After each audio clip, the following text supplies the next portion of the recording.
Welcome, family. Welcome to the Campaign TV show. I am your host, Brother King Cam, and we have a special show lined up for you tonight. And we just want to thank all of you all for tuning in and for just allowing us to come before you and to talk with you about things that affect the community, ways that we can create solutions, cultural news, hip hop, and entrepreneurship. So I just want to say thank you. And as you guys start to come in, we want to encourage everybody to like, share, and comment because we want to get as much engagement as possible. So please get this message out to as many people as possible. Tonight, again, we're going to have an excellent show. I am sitting in the room. I'm sitting in the room with, one of our illustrious sisters who is doing some very, very extraordinary things.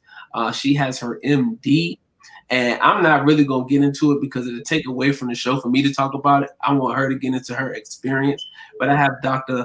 Maryam Farrakhan, who is going to be talking to us today about the importance of Black medicine and Black doctors. And I also have my dear brother here with us as well, brother Tariq Muhammad, and he is specializing as a cardiologist, which is a doctor who specializes with the heart. And he is going to be talking to us about his journey as he is moving towards getting his MD. So I have some very powerful minds that's on this panel tonight, and I think it's a beautiful thing to talk with the community about those nation building endeavors that we need to have. That is architects, medicine, you understand, our scientists that really get into, the sciences of life that will allow us to really build on our nation. So, without further ado, as we are taught and trained by the Honorable Mr. Louis Farrakhan, the sisters definitely go first. So, Right. yeah, Hey, you ain't gonna hear no complaining from me. and Well, thank you so much for that warm and beautiful introduction. I definitely appreciate, and it is an honor to be on your platform, on Facebook and all these different sources that you stream from. So it's definitely my honor to come on here and just to give just a small bit of the knowledge and wisdom that I have just as a student of the most honorable Elijah Muhammad and the Honorable Minister Louis Farrakhan, and to have studied, let me stop swinging, and to have studied in Havana, Cuba for the past 7 years. So it's definitely my honor. praise be to Allah. Brother Tariq. Yes, first and foremost, thank you. Assalamu alaikum. Thank you for inviting me on the platform this evening. We're taught that correction is one of the most beautiful forms of love for our brothers and sisters. So I'm gonna have to correct my brother on a few things. I'm not a physician. So what I am, I'm a biomedical research scientist. So my background is in cardiology, is in cardiovascular related sciences, particularly dealing with the diseases that form in heart and blood vessels. So I'm on the other side of medicine. So as Dr. Maryam is on the clinical side, I'm more on we're both on the clinical side, but she's more dealing with the patients. I'm dealing with the cells and the tissues and the biological substances in the lab. So that's the difference between what we do. So I'm honored to be on the show. I just wanted to clear that up a little bit, but honored to be on the show. Love my brother. We go way back. And I appreciate this opportunity to build with both of you. Absolutely, absolutely. And thank you, brother. See, and that's really love right there. As he said, correction is one of the most beautiful forms, if not the most beautiful form of love, because we don't want to get it wrong. So if I'm wrong, please. And same thing with you, Dr. Marion, please. If I say anything wrong, correct your brother, because we want to be right and exact at all times. All times. Yes, ma'am. Yes.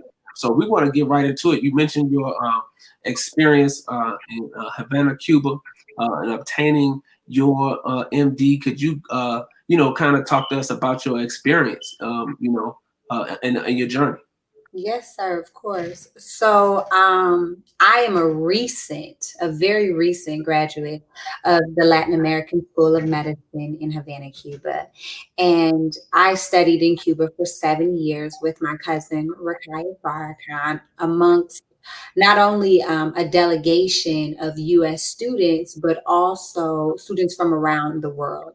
And I have to say that because going to an international school is, I think, very not only different, but it allows a collective of experience, knowledge, and cultures to come together and to study in one environment. So the uniqueness that brings with my educational experience, I think, has to be elaborated on. So my school has over 142 countries represented in Wow. their institution over the course of several years. And so, um, to go to school with students that are from Mongolia, from South Africa, from the Sudan, from Sahara, from um, Ghana, Togo, Benin,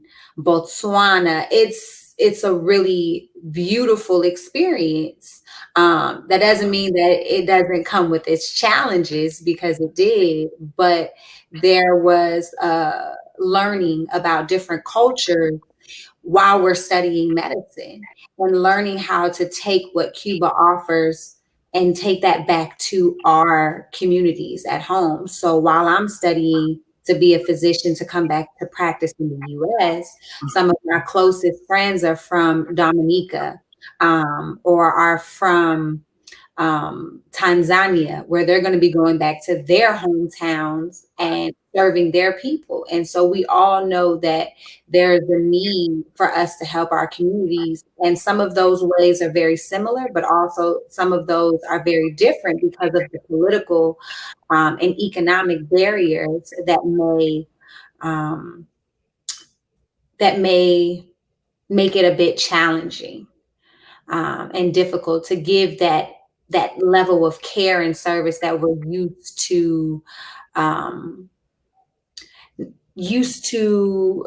I would say in Cuba, it's very different because we're in a socialist country, so healthcare and medicine is free, and we know that that's, having a universal healthcare system is something that we don't have. So to learn medicine in that type of environment and have to bring it back to our communities, and figure out how do we serve our communities in a system that doesn't have universal health care. How do we make that happen so that we can improve the quality of health of our community?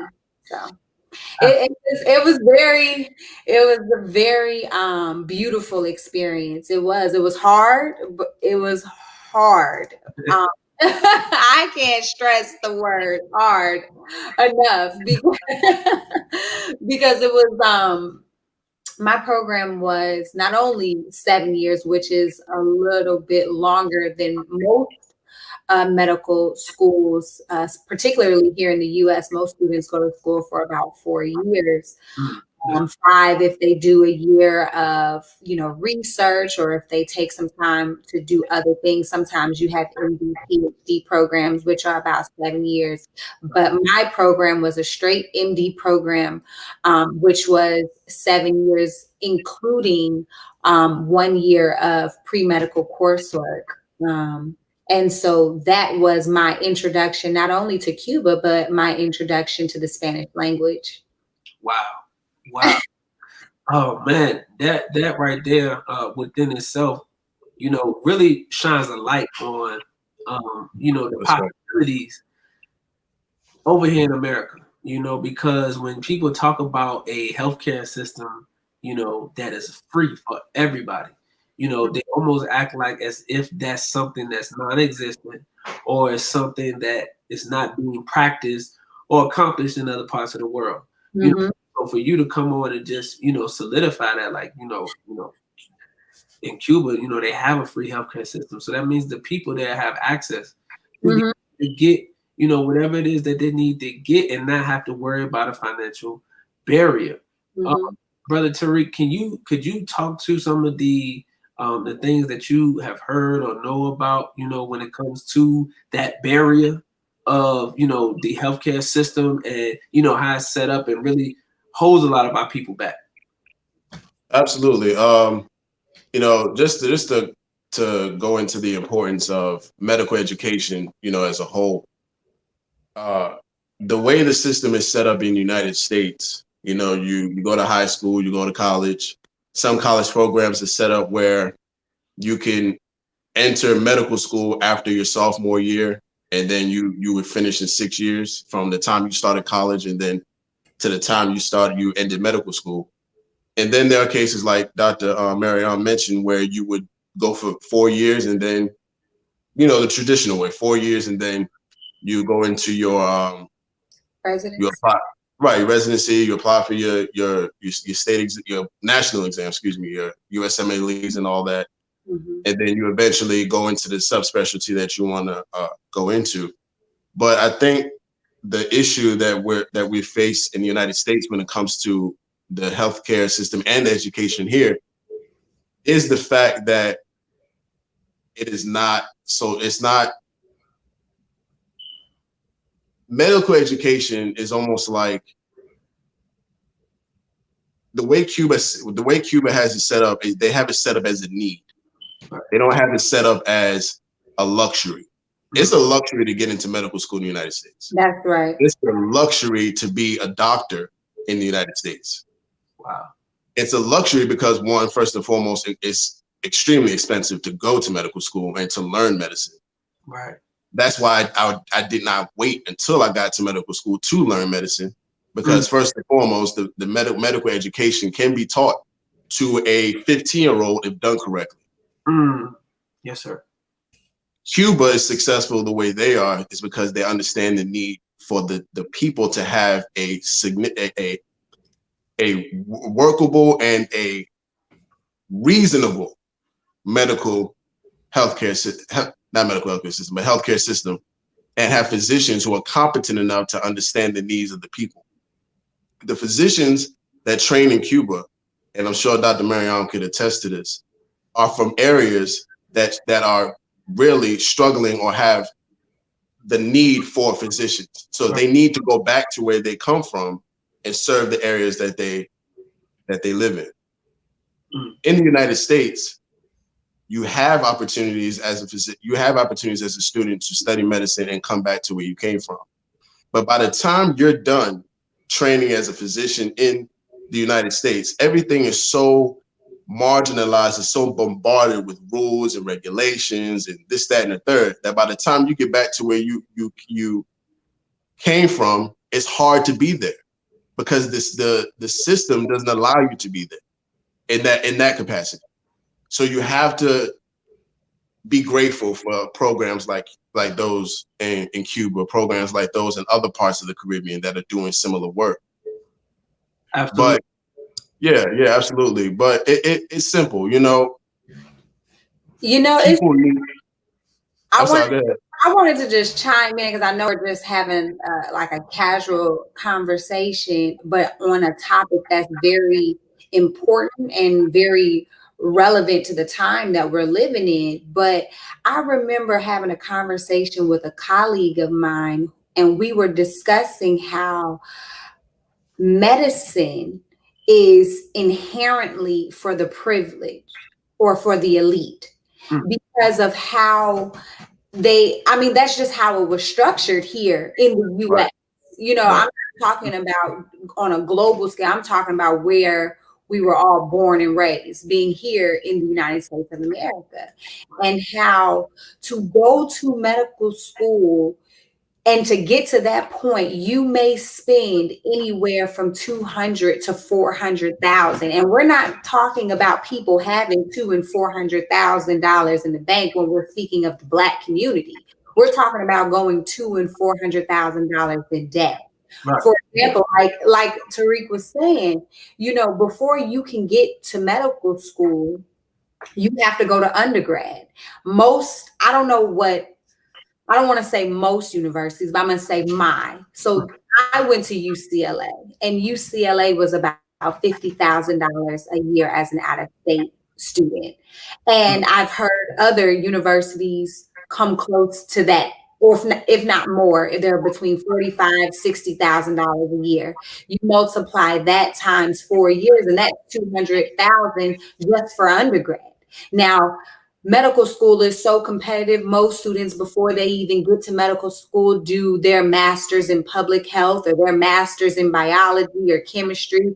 So then you're going to tackle on another 100,000. So you went from 200,000 to 300,000, and now you're going to medical school, which is going to be an additional $200,000 easy if you're spending only $50,000 a year. So now you're at $500,000 in debt, Right. and you haven't even started your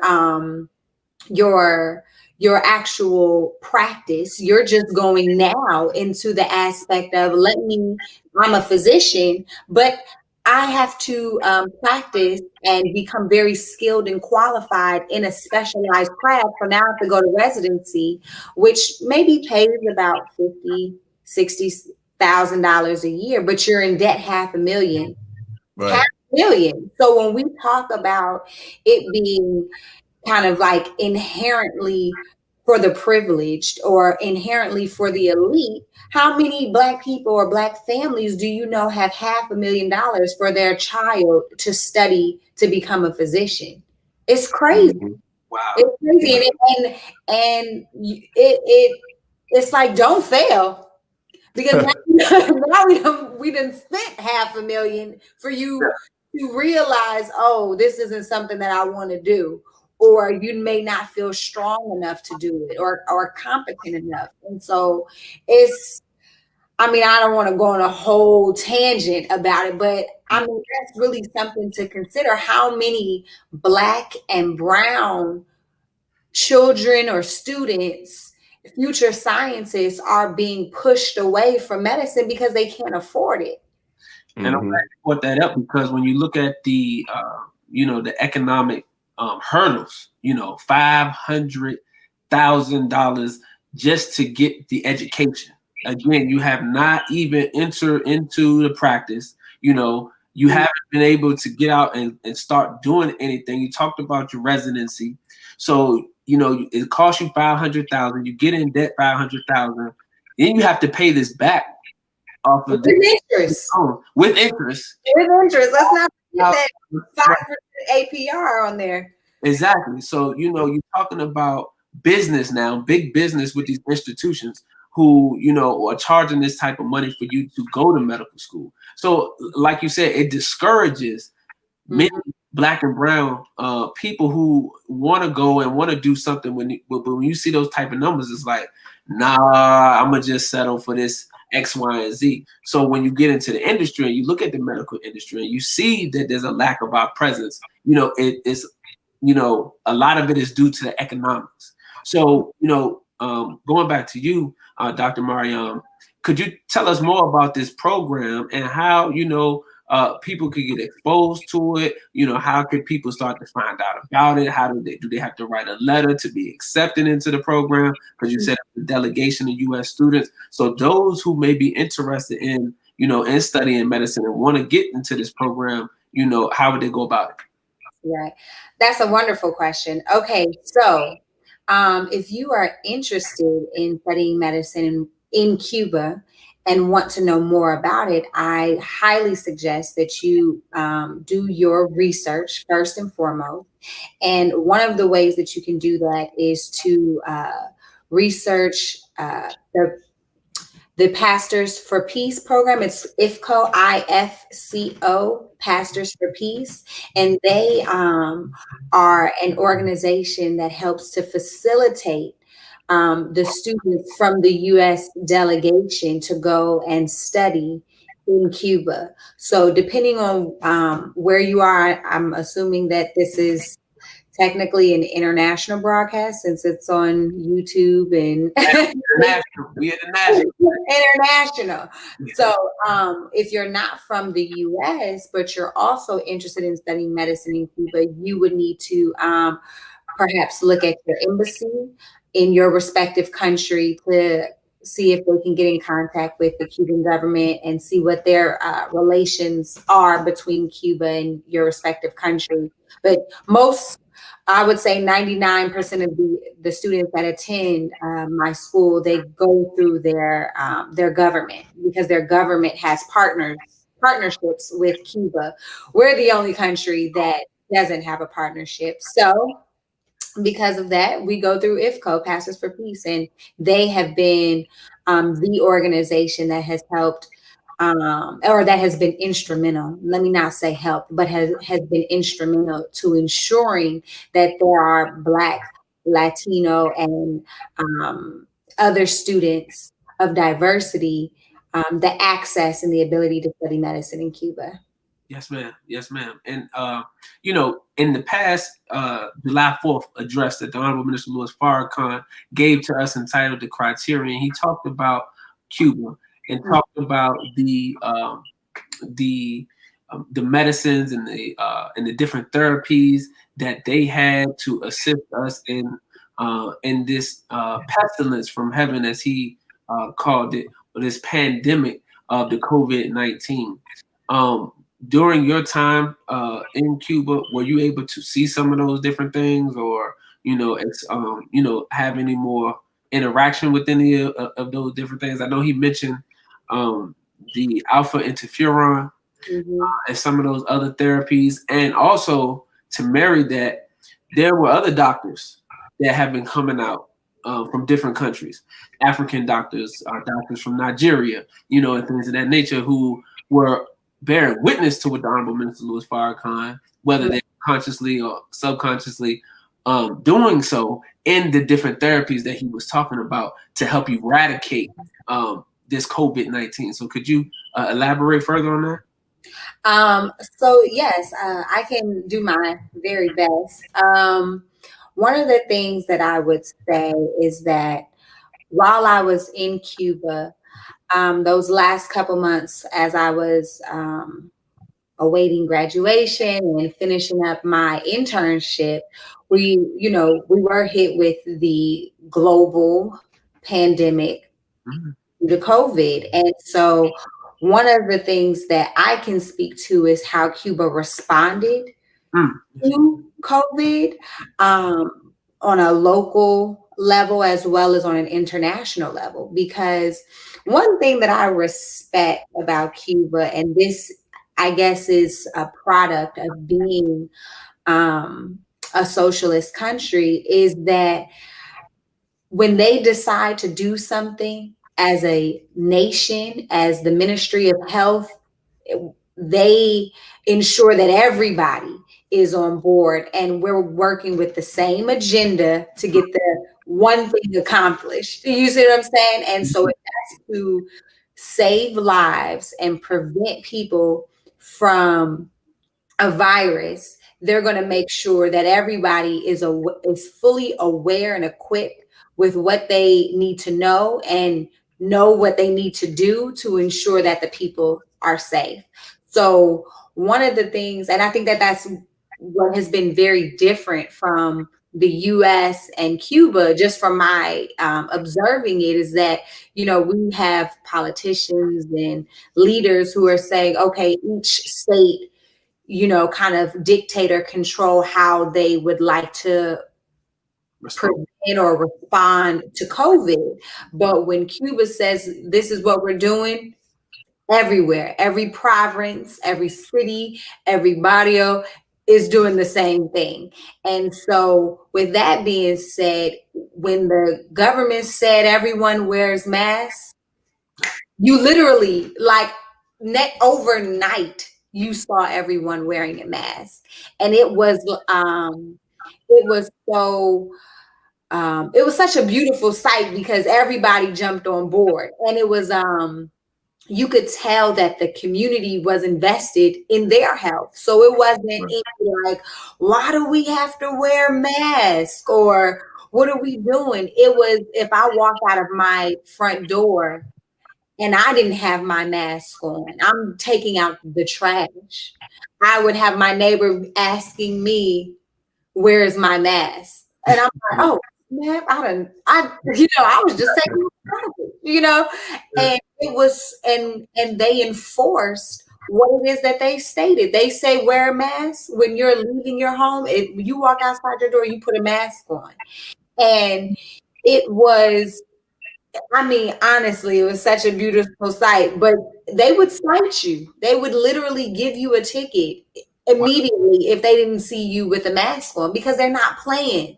We're talking about people dying from a virus. And when you're talking about people's children, people's grandmothers, loved ones, whoever it is, if you have a way to prevent this from happening, do what it is that you're supposed to do. So everybody was holding each other accountable. And that's what I love, because even in the meetings, when you would see when you would see the Cuban president and different Ministry of Health persons talking in a boardroom, social distancing, they're still wearing their masks.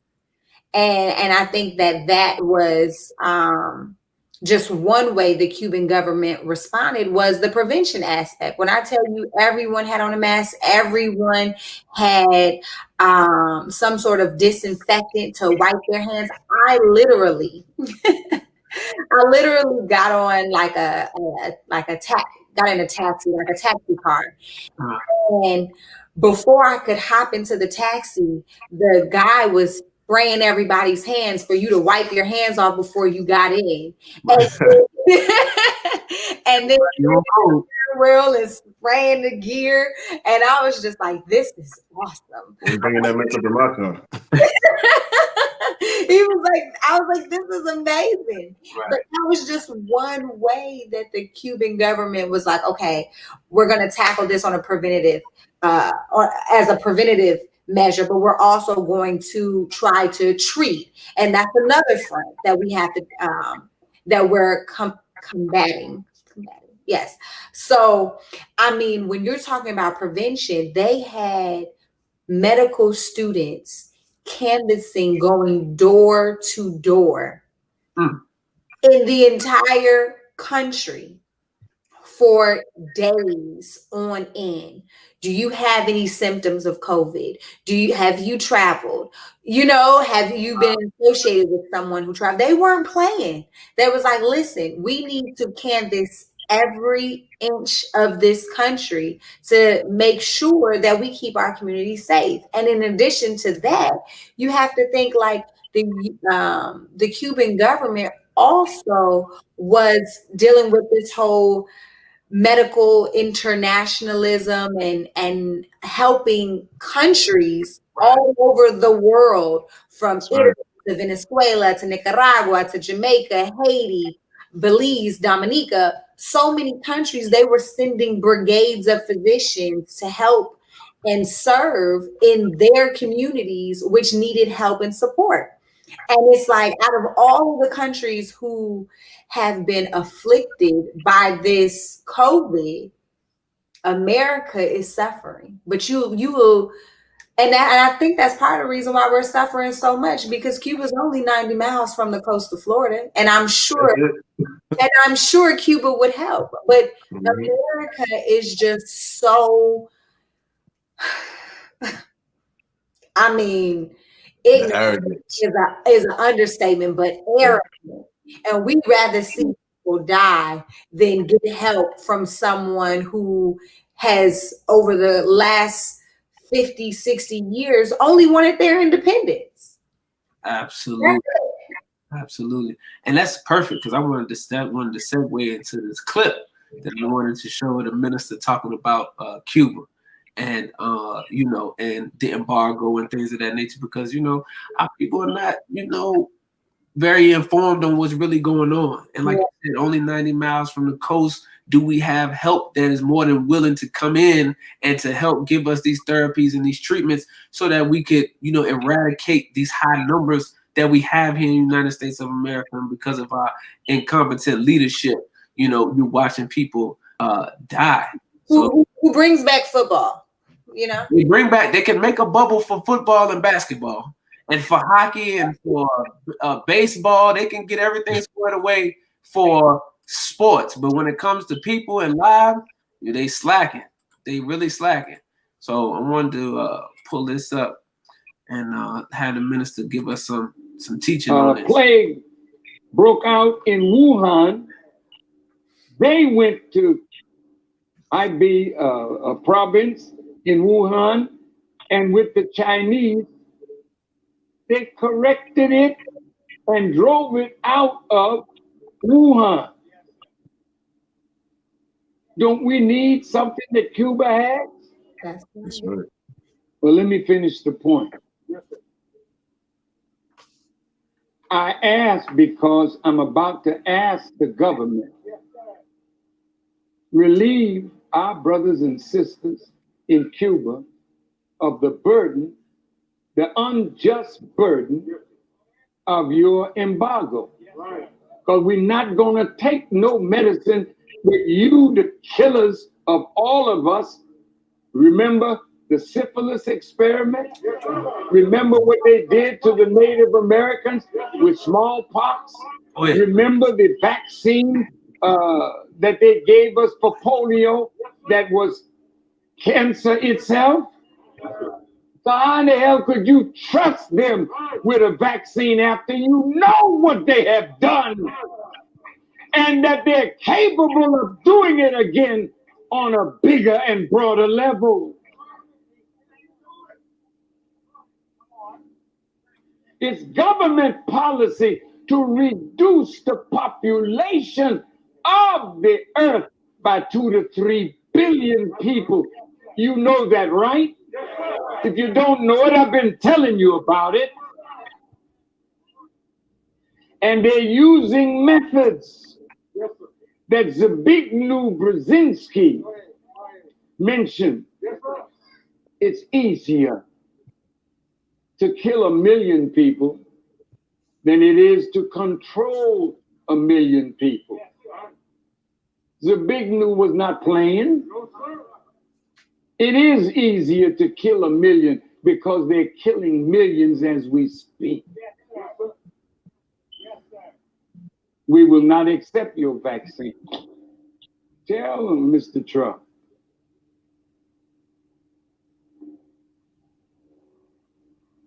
Release Cuba. Because we want our Cuban doctors to look after us. We don't trust you. That's right. Praise be to Allah. Praise be to Allah. That's right. Absolutely. So there you have it, with the minister, really giving us that divine guidance and wisdom. Over the last 50 years, Cuban doctors have saved millions of lives in North America, Look at that. and Africa. Al That's really ancient. Medical brigade is on the way to Europe. Al Jazeera on the scene talking about the Cuban doctors and how many lives they saved. But we in a time right now where they really are trying to force our people, into taking this COVID-19 coronavirus vaccination. We know that the government is rushing it because it takes years for clinical trials and things of that nature to test it and make sure that it's safe. And they're trying to push this thing out. They're trying to get rid of all of the religious exemption forms that people can use to stop from taking vaccines. So, Brother Tariq, could you talk to us about those vaccinations and some of the things that they are trying to do on Capitol Hill by pushing this vaccine through to our people and some things that we could do to prevent that? Absolutely. First of all, I just want to touch on Cuba's response to the coronavirus and what they've been able to do with the treatments that they have. Yes. One of the treatments is the alpha interferon product you mentioned earlier. It's called Heberon. So let me backtrack a little bit. For those who don't understand what alpha interferon is, or interferon alpha. Interferon alpha is a molecule that is released from cells and responds to a virus. What happens is the cell is already infected. So now it needs to produce products that will keep other cells from getting infected. So now once the virus enters the cell and releases the interferon, those interferons then go on to the other cells to protect them. So now by the time the virus gets to those other cells, it's already created antiviral proteins or weapons used to fight off the virus, so that when it rolls up on the new cells, it can't do nothing, because the interferon is interfering with entering the cell or replicating itself inside the virus from replicating itself inside the cell. So what Cuba has been able to do with interferon alpha is they've been able to develop a recombinant version of interferon. So recombinant means you're just taking a piece of genetic material and placing it in something else. So if I took a piece of my genes, a piece of my DNA, and I put it inside key cells, that would be an example of recombinant therapy. So what they did is they realized that the coronavirus was able to fight off normal interferon that was produced in the human body. So they needed to make a special type of interferon that would fight that, and the body would be able to respond to whatever viruses it's fighting off. So they created that. Now I'm not going to say modified version, but they created a interferon product that focuses on the gene that makes the interferon. So in any blood product or anything that happens inside the cell, there are genes responsible for making that. So what they did is they tapped into the gene that makes the interferon in the cell, and they turned around and made an entirely new recombinant version of the interferon that is normally produced to help fight off the coronavirus. The pestilence from heaven that the Honorable Minister Louis Farrakhan described this is not a normal virus. It's not a virus that they totally understand yet. This type of coronavirus is brand new. They don't know much about it. It's only been 9 going on 10 months since they've really started studying this strain of coronavirus. Yes. Now, when it comes to the vaccines, there's a whole bunch of red flags that pop up. First and foremost, the way clinical trials are designed, it takes years for new drugs or whatever therapies they call therapies, whatever drugs they call therapies, to be ready to use on the market. Right. So now they're rushing it. You don't rush a clinical trial. You don't do that. That defeats the purpose of the trial. The trial is to study a drug in human studies to the point where you fully understand everything that drug is going to do to the individual or to whatever group of people that you're using the drug for. So when they're rushing it, trying to get this vaccine put together, they don't know enough about the vaccine, and they're rushing in clinical trials. Those two things are the most important things that anybody who is not familiar with clinical trials or vaccines should be looking at. The time it takes to successfully produce a clinical trial, and then the information that they have on this virus. They're not going to solve the problem. The Honorable Minister Louis Farrakhan already said that they're not going to solve the coronavirus problem. What's going to solve the coronavirus problem is how God's people are treated, and the response of Black and brown scientists in the United States and all over the world to protect their people using the scientists that we have in our communities. I think brother got kicked out of his own show. Yeah, he kind of disappeared. But you know what? I think to go into why rushing a vaccine is dangerous is important, because a lot of people are like, okay, some people don't agree with the minister, right? And we have to acknowledge that everybody in the world does not accept what the minister says as being valid or truthful. Even though he says, okay, well, let's look at the syphilis. Let's look at the history with smallpox and Native Americans or our indigenous people. Some people are curious. Okay, we're talking about a potential vaccine that can potentially help us on a virus that has been very deadly to Right. our Black and brown people and all people, but has been hitting us in disproportionate numbers.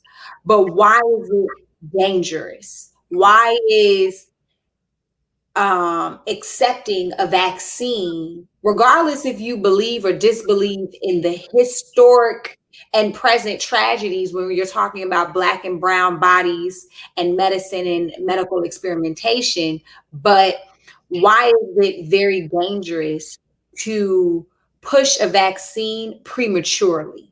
Because vaccines in and of itself aren't a bad thing. Right. But you see what I'm saying? And I think that has to be talked about and discussed, because there is wisdom, science, and in vaccines, right? But you have to understand not only how it works, but if you don't do your due diligence in understanding all of the ramifications of a potential vaccine, you could be doing more damage than what the actual virus itself is doing. And I think that that's what our community needs to hear. That's what not only our community, but everyone in society needs to hear. You know, because the minister isn't trying to keep our people away from something that could save their lives, but he knows from not only just the history of Black and brown bodies and their experimentation on us as a people in medicine, but he's already said, okay, they're trying to eliminate 2 to 3 billion people worldwide. Okay, so let's just take it as you don't believe that, you don't believe that 2 to 3 billion people are trying to be eliminated. Okay. That's one way or one point to look at it, but why rush something that could be potentially more deadly than the virus itself? Because you have to do your due diligence. If you don't, you wouldn't get into a car before they tested to make sure that the brakes work or that the engine works. You know what I'm saying? Like, because the last thing you want is to get into a moving automobile and it doesn't have the proper mechanics to be able to stop and start without a total combustion. Absolutely. And I think it's very important because you brought up a good point about understanding that vaccines, again, are not inherently bad. Vaccines have good in them.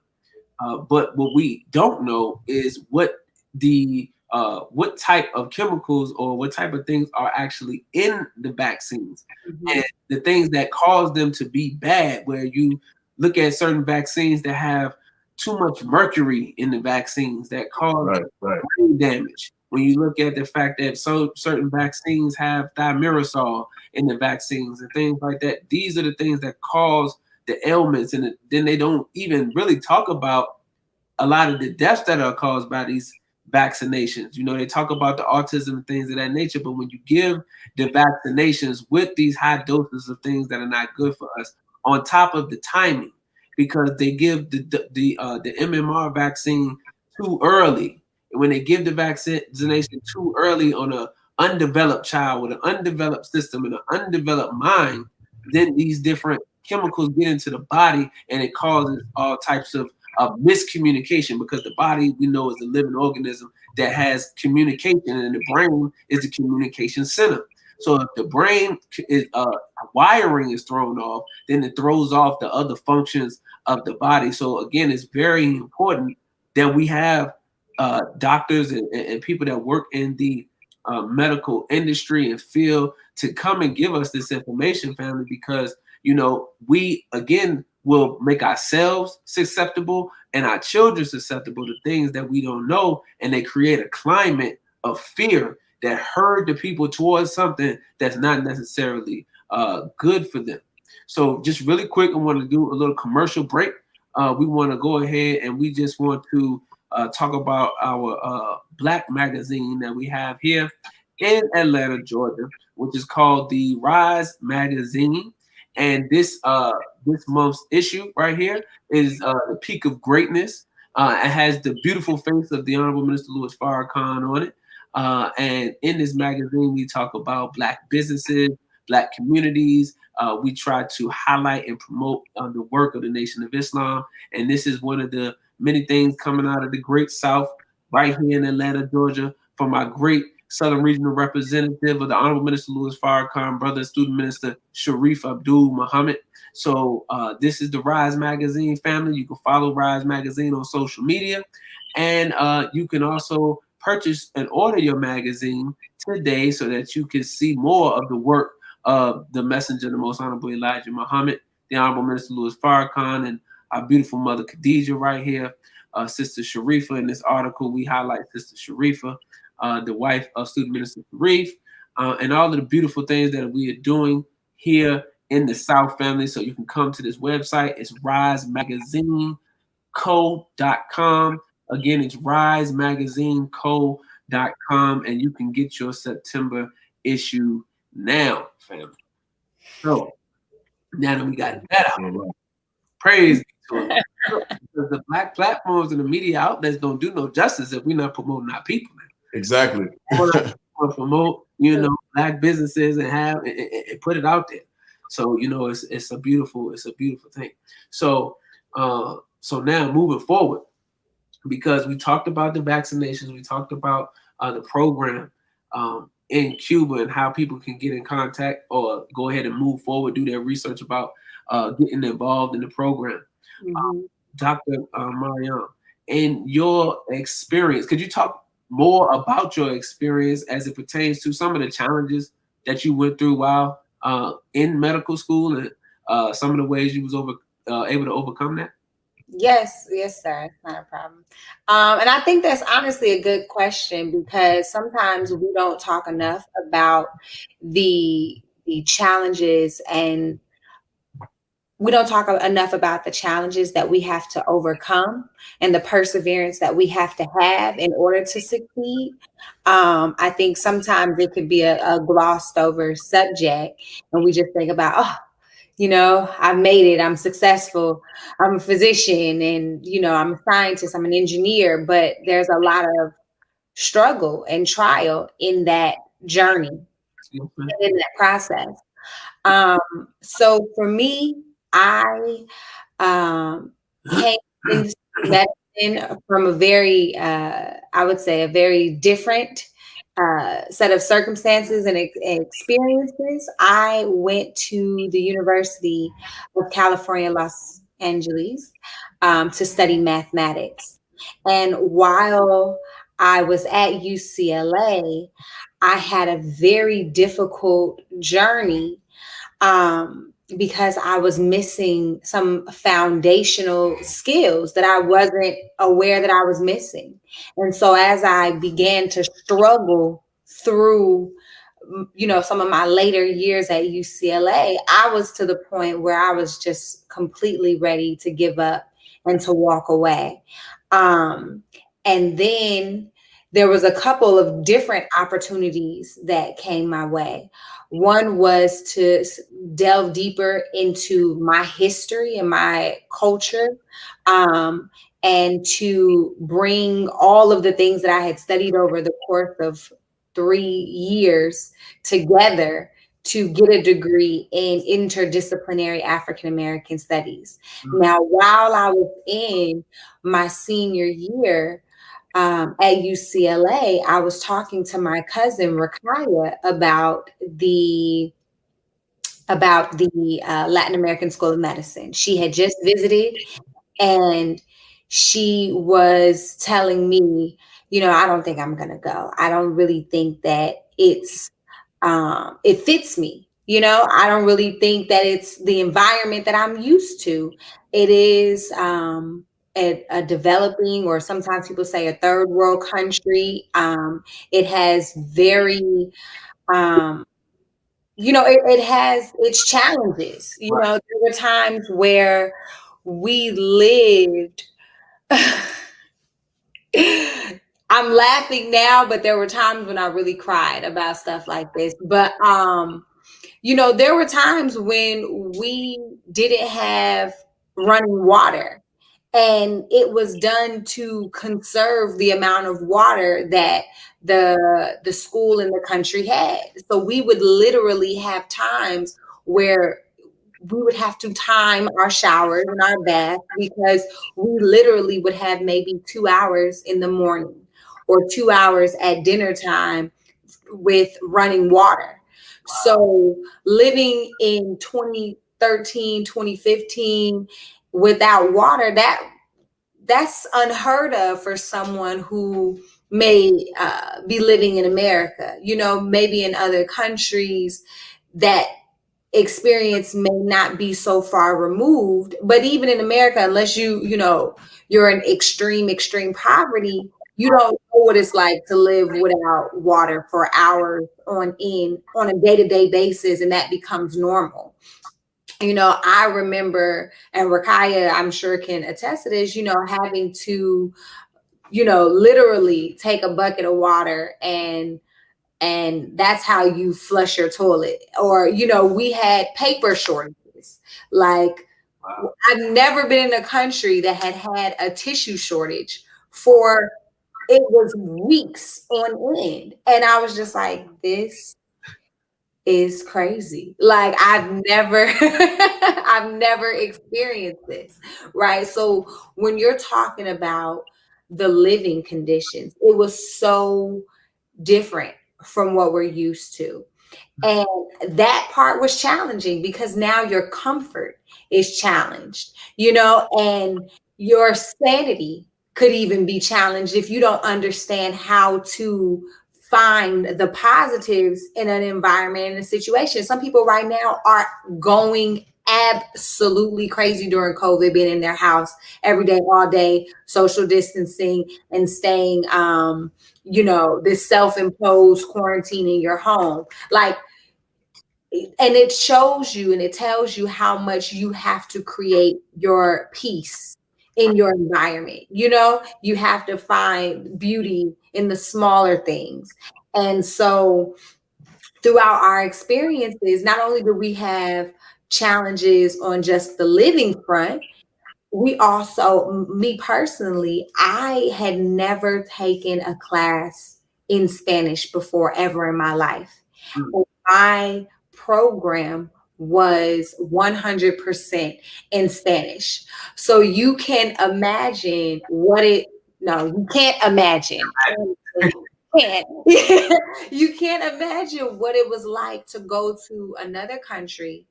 So I'm living abroad. Right. I'm living abroad. I'm in a country that is beautiful. It's absolutely beautiful, but we are disconnected from the world. And literally, you think that you are in a different decade. Literally, you're 3 and 4 decades behind, because when I first got to Cuba, there was no internet in the country. And when I say there was no internet, I'm not saying that there was absolutely no internet. I don't want you to get confused. There was internet, but all of the internet was at hotels or some, business or government establishments, but there was no such thing as Wi-Fi at all. There was no such thing as, you being on your computer and using internet, or you having a router and a modem, and no. So when I told people that I was in medical school without internet, my medical colleagues in America was like, well, how do you study? I said, books. Book. I said, books. I don't study with the internet, right? And so that was very different. And it was kind of like mind blowing to them, like, wow, you literally don't use the internet to get through medical school. And they would say, I don't know how I would get through medical school without the internet. Wow. And so, it was the language barrier. I had there was an extreme language barrier because I was literally dropped into Cuba. And my medical career started with an introduction, a 6-month intensive Spanish immersion course. And it was like, first day, buenos días, ¿cómo estás? Right. Dime su nombre. And I was just like, I don't know what they're saying. What? At all. My first day, like when I landed in Cuba, I remember I knew how to say hola, and I remember like niña, and that was about it. Like literally, I didn't speak any Spanish. Matter of fact, I had went to Paris and studied French for 3 months after studying French in college and in high school because I thought to myself, I want to speak French because Black people speak French. And when I think about Africa and all of these different countries within the continent of Africa, I'm thinking I want to be able to connect with our people. And we speak French. There's only one country in Africa that speaks Spanish. You know, some of them speak Portuguese, some of them speak other languages, but there's only one. French. The dominant language is French. There's only one country in Africa that speaks Spanish. Right. So when I came to Cuba, it was like I can't understand these people, and I literally was going back and forth between English and French, hoping that someone would understand me. And they're like, I remember my cousin looking at me like, they don't understand you either one of those languages. You need to learn Spanish. So it was challenging because I felt at times I was studying 3 languages. I felt like I was studying Spanish, then I was studying chemistry, and then I was trying to study medicine. And I said, these are like 3 different languages all at one time that I'm trying to put into my head. And mind you, I didn't have the strongest scientific background.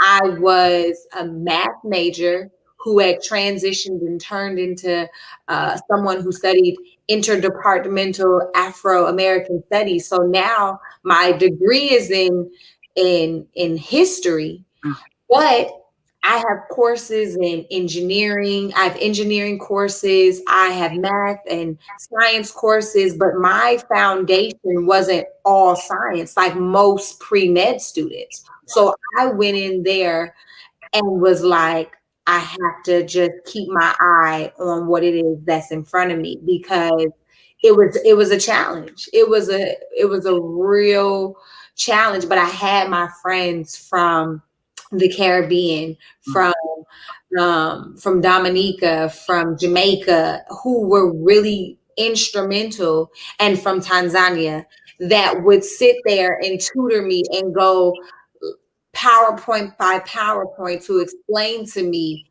this is what they're talking about. This is what this means. I'm like, oh, now if that was in English, I would have understood it. Or sometimes, even if it was in English, I was like, this is still a whole nother language. I don't know what you're talking about.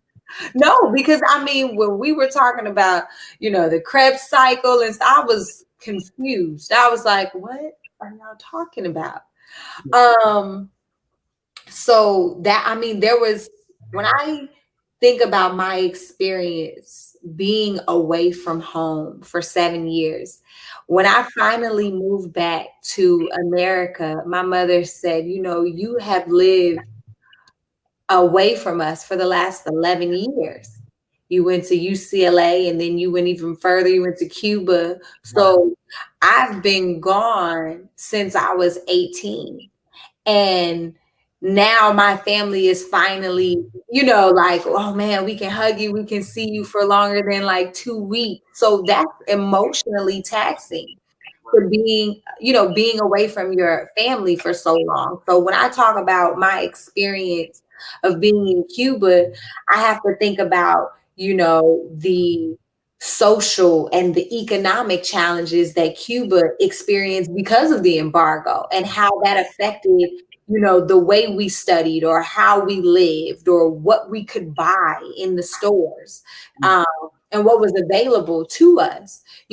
How telecommunications was very limited when I first went there, and how I would have to go 40 minutes to get to the closest hotel to use internet that cost $10 an hour, and how I would pre-write emails just so that, I could speak to my family on a weekly or bi-weekly basis. So, and that was coupled with studying medicine in a foreign language, away from your support system, but having to be vulnerable and be willing to create a new family, to create friendships from people from all over the country.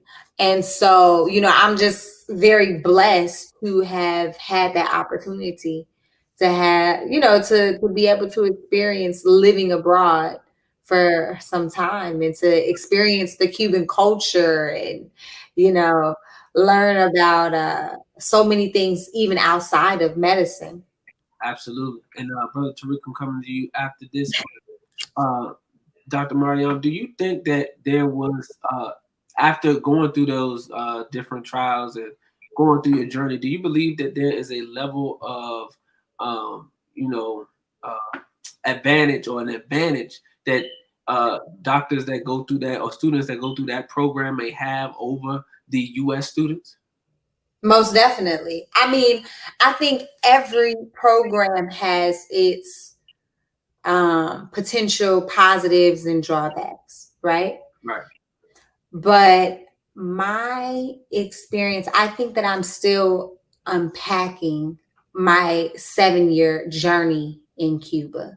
And I think it will take years for me to unpack all that I've gained. And I've heard my colleagues who've graduated from my program say that over and over again. Like, you don't understand how valuable your experience was and is, because it's going to take years to unpack all that you gained.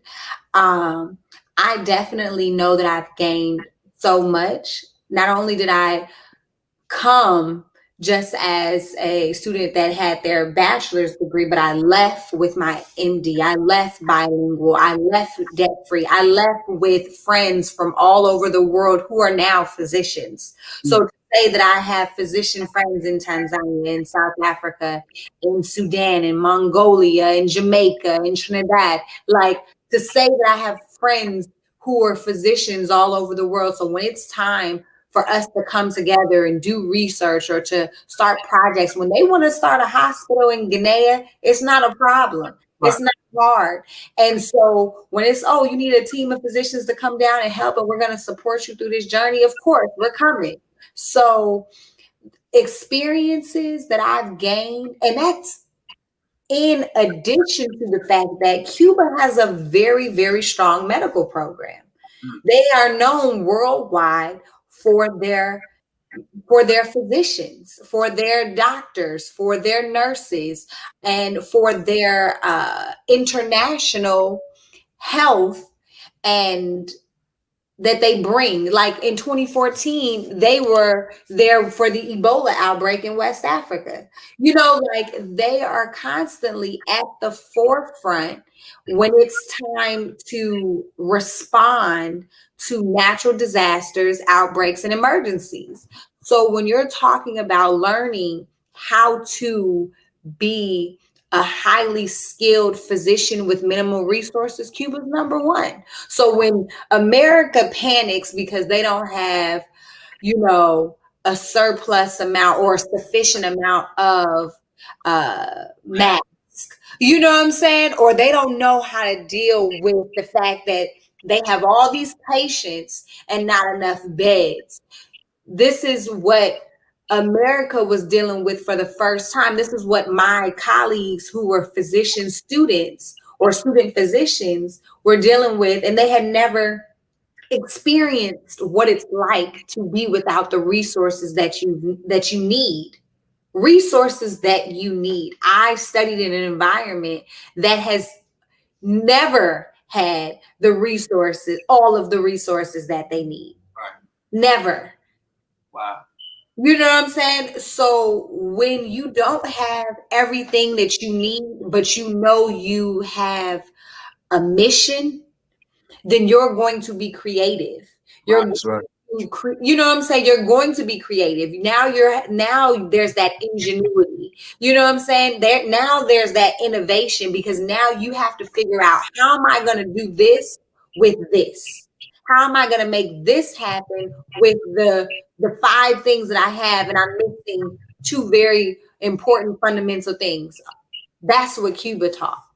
Wow. Every day. In addition to the fact that hands-on experience. I'm talking year 1, we're hands-on experience. We don't have the political or the some of the challenges that students have with insurance, and we're scared you're going to sue us and things like that. No, they will tell their patients, medical students learn by doing. You have to let them touch you. You have to let them examine you, of course, with the proper technique, the proper training and oversight and things like that. But if you want to learn something, you have to learn, especially within medicine, you have to learn by actually doing. You can't learn to be a doctor just by reading a textbook, period. If you would never let a barber cut your hair who said, I learned how to barber by reading a book. You'd be like, you're not cutting me. You're not giving me my first line in, especially my wedding day. It's not happening. No. Why? Because you've never put what you've learned into practice. You've never did the practical application of what you've learned. And that's the only way that you can prove what you've learned. So yes, you have to read the textbook. You have to make sure that you pull out of that textbook the fundamental knowledge and make sure that you have these competencies. But in order to actually showcase that you are competent and proficient in these different areas, you have to be able to physically show it, not say what you know. Yeah. Wow. That right there really hit home, and it makes me think about, you know, the things that we go through just as Black people in America, Black people being oppressed all over the planet Earth, and how we have to make, you know, make something happen with just a little bit. And, you know, when you actually do have all of the technological advances and all of the things that you need, then you moving at a whole nother speed versus Exactly. that, you know, that grew up using that stuff or had access to that stuff and was kind of slow with that stuff. So, you know, it just about that experience. But Brother Tariq used to do this segment at the mosque where you would break down a lot of the medical and a lot of the health things, you know, and correlate them and bring them home with the teachers. Can you talk about the importance of having the teaching and being in the medical field? And how does it help? And Absolutely. Maryam, I want you to speak to it afterwards. Yeah, definitely. I remember one time I was talking to one of my mentors, Dr. Akili out of Houston, Texas. And me and him were talking about how we were able to use How to Eat to Live as a basis for, he was able to use How to Eat to Live as a basis for treating his patients. I was able to use How to Eat to Live as a basis for developing therapies and developing new medicine and stuff like that. So just to kind of give you a backdrop, when I got involved in science, I was still in high school. You know, coming up in the nation, you know, everybody on this line is a third generation Muslim. So we grew up in Islam, and How to Eat to Live was the foundation or the chief book of science that I referred to when it came to studying medicine or to studying science. You know, I took that more seriously than I took any microbiology textbook, than I took any cell biology textbook or any medical textbook. I used that as my foundation, and I ended up starting a research program called the Navy Bean Experimental Research Station because I wanted to use the Navy Bean as a foundation to develop new medicines, to develop new therapies, and that's what I'm doing today. So the teachings, you know, when the Honorable Elijah Muhammad says, if you start your children off on the Navy Bean soup, they live 240 years. There's so much science to unpack in that when you're able to use the science that you studied in school to unpack that, and not only does it validate what the Honorable Elijah Muhammad was telling us, it also makes them and everything that they have in their textbooks look like a notepad. You know, so I'm thankful for the teachers of Honorable Elijah Muhammad. I'm thankful for being able to use what he has blessed us with and that's the Navy being and everything that's in How to Eat to Live, to not only shed light on what he's been teaching us for the last 100 years. We're coming up on a century now that the teachings of the Honorable Elijah Muhammad have been in the United States. So with that and being able to just couple that with the science I learned in school, that was the best part to me, being able to use How to Eat to Live to help people. So I'm not gonna, it's getting late, so I'm not gonna, go too deep into it, but that's pretty much where I stand on that. Yes, sir. Yes, sir. Dr. Maryam, would you like to add on to that? And then we're gonna close out after you bless us again.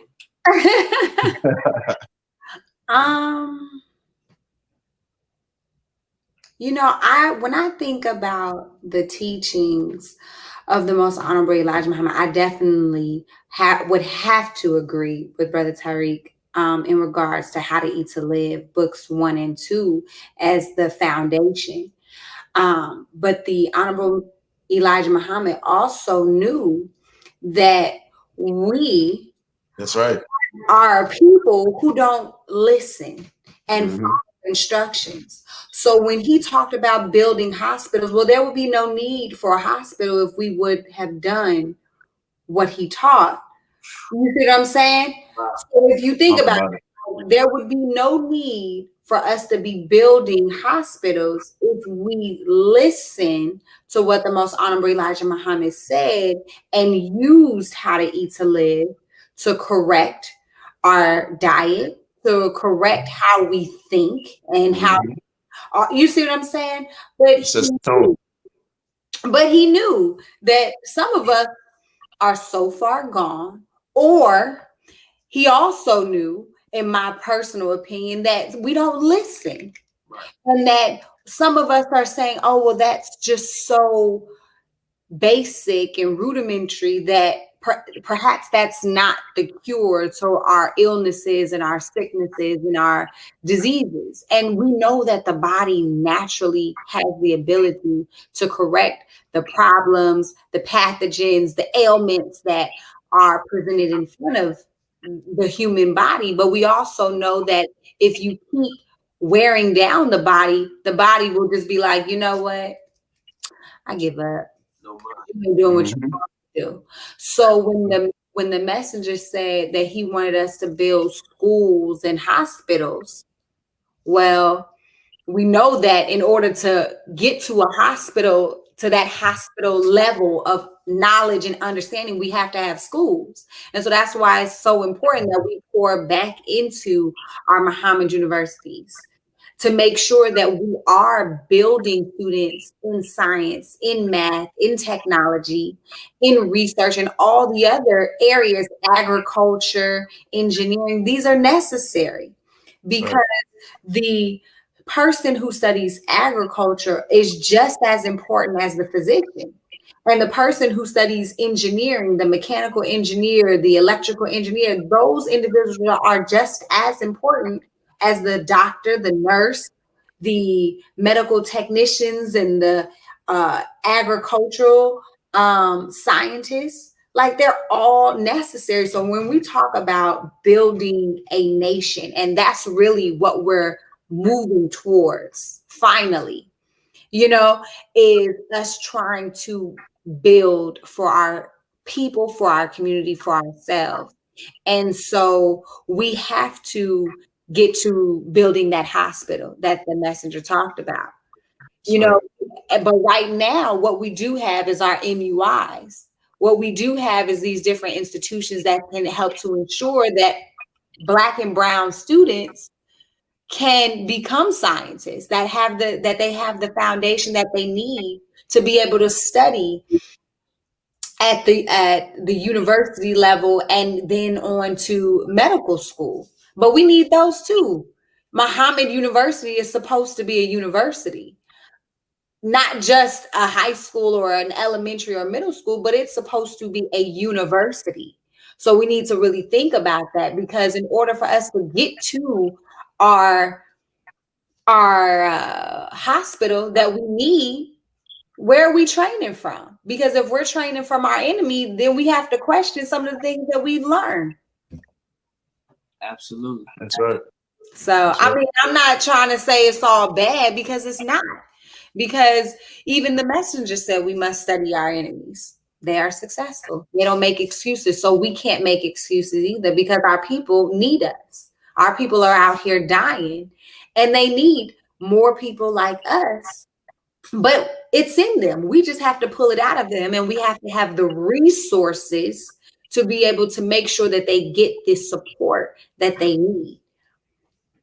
That's it. Absolutely. Wow. You know, just for me, I just like to say I learned so much from listening to the both of you all, Dr. Maryam, about your experience being in Cuba, the program. I listened to the minister talk about it on several different occasions, but to actually have a conversation with a person that actually went through it takes it to a whole nother level, and just have a whole nother appreciation for sisters like you who are doing such a beautiful and wonderful work to help uplift our community. And Brother Tariq, you know, the things that you are doing with the Navy being, and just the original man science, you and Brother Jabril, and just the things that you all are working on to help bring the medical awareness, as as somebody mentioned in the comment section, that medical minute you used to do at the mosque with the how to eat to live. All of these things are essential, because our people are now, because of the circumstances and because of the time and what must be done, our people ears now are turning towards the message and the more profound wisdom of the Honorable Minister Louis Farrakhan. And you know, with us being his students and giving that wisdom to our people, I think it's a beautiful thing. And you know, moving forward, we able to have shows like this and talk with wonderful people like you all to help bring awareness to our people, to help hopefully transform and change the lives, so we can you know, continue to work towards building that nation. Dr. Maryam, I want you to go first. How can the people keep up with you and stay tapped into, you know, things that you have going on? What hospital you gonna be working at? Book their appointments. Well, listen, if you're not a woman, then you shouldn't be reaching out to me, because I do want to study obstetrics and gynecology, so focusing on women's health. But in the meantime, and in between time, as they say, you can always hit me up on social media. My IG handle is mfargone, or MFARGONE. You can also reach me via email at mariamfarrakhan@gmail.com. So that's a good question. What hospital am I going to be at? We'll see. I'm looking deeply into what hospitals I'm interested in, and I'll let you know, because I haven't made a decision on where it is that I want to go yet. Okay, absolutely. Because we're gonna have to do a part 2, guys, because it's some other questions that I wanted to ask both of y'all that we can't get into because we don't want to abuse the people's time. So, you know, we're going to do a part 2, and you know, obviously, Dr. Maryam, with your schedule permitting, with things that you got coming up, we can work all that on off. But we definitely got to do a part 2, because it's important. I want to talk about some other things dealing with the medical industry, and you know, working at the hospital and being in that system of things. You know, so yeah, so I want to get into that next time. Brother Tariq, how can the people keep up with you and your daily show? You got a show too, a platform. Y'all, you thought I forgot? My brother got a show. And you can. I was about to ask you, how many plugs can I put in? Oh yeah, bro, plug yourself. Plug yourself, brother. Plug away. Got you. Yes, sir. All right, cool. So you can find me on my Instagram, right there at the bottom, Tariq Cardiac. If you see the combination of Tariq Cardiac, just know that's me. There's no other Tariq walking around with cardiac. You know, that's my brand. That's how I identify myself on social media and everything like that. But my Facebook, Tariq Cardiac Muhammad. You can email me at Tariq@OMANSCI.com. That's Tariq@OMANSCI.com. Original Man Scientific is our research and development company. You can learn more about that. We help you bring your ideas to life. So just check us out at omansci.com. The STEM file. So in addition to what our brother does, throughout the week, you're going to see a lot of programming from our people, and two of them being brother King Can Campaign TV Show podcast, and then on Thursdays and Saturdays we have the STEM Files, which is a show where we highlight STEM talent and Black culture. Dr. Maryam's been on there on 2 occasions, so definitely check those out. It's the STEM Files on YouTube and Facebook, and at the STEM Files on Instagram. Check us out. Well, there you have it, family. Thank you again for tuning in to the Campaign TV Show podcast. Thank you all for just spending your time with us tonight, for us to be able to have this beautiful show. To talk. Oh, yes, ma'am. Yes, ma'am. Go ahead. I forgot one thing. Okay. So I guess this is like a small little shameless plug.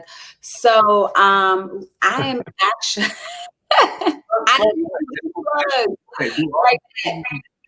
I'm sorry. I said, go ahead and do all the plugging you want. I don't usually do plugs. Okay, no, but I do want to plug this real quick.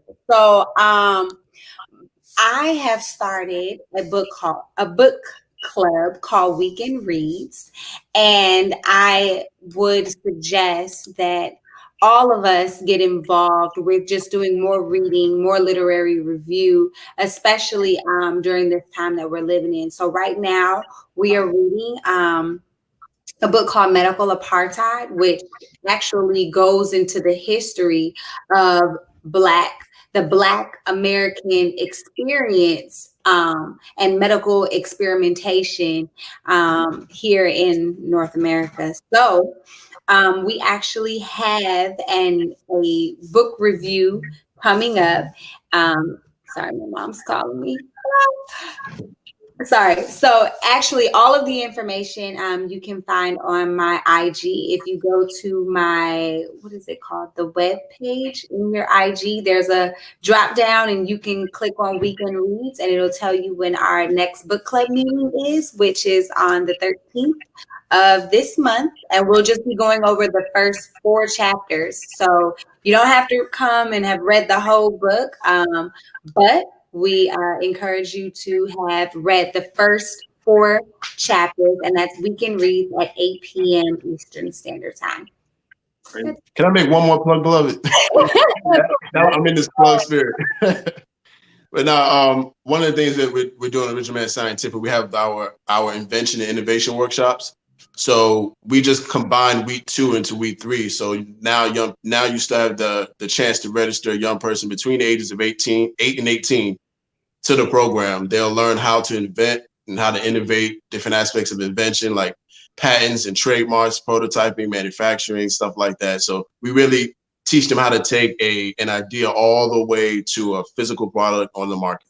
So definitely check that out.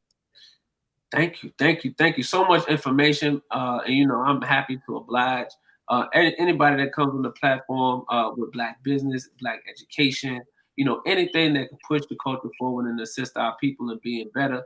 As we're taught, self-improvement is the basis for community development. So, we make sure we want to get all this information out.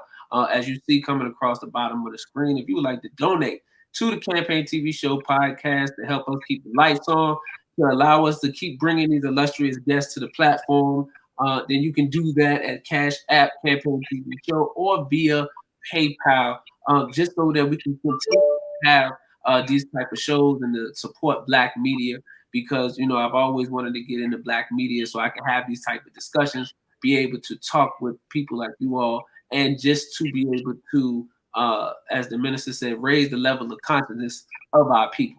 And using social media to, encourage positive discourse. That's the beautiful thing about this. So again, I'm thankful. I'm humbled to have you guys on. And again, we're going to have to do a part 2. Thank you, family, for checking in. And this is your brother, King Cam, in the Campaign TV Show podcast. Peace. Peace. Assalamu alaikum. Alaikum salam.